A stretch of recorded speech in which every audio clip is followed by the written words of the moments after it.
Jelang pembukaan TMMD ke-111 Kodim 0718 Pati, berbagai persiapan dilakukan agar pelaksanaan dapat berjalan dengan lancar dan sukses.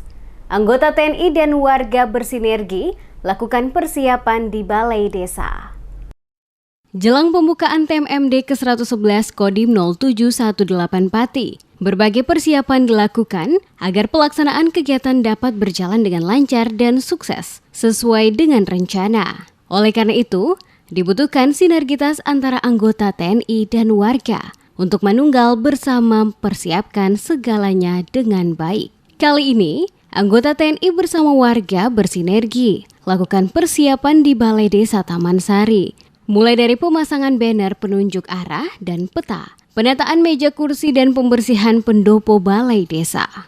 Kegiatan pagi ini mempersiapkan untuk pembukaan TMMD di Desa Taman Sari.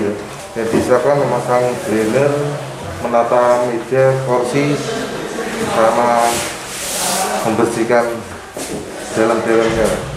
Kopral 2 Heri Fitriono, anggota TNI Kodim 0718 Pati berharap kemanunggalan TNI rakyat dapat tercipta dalam berbagai kegiatan TMMD.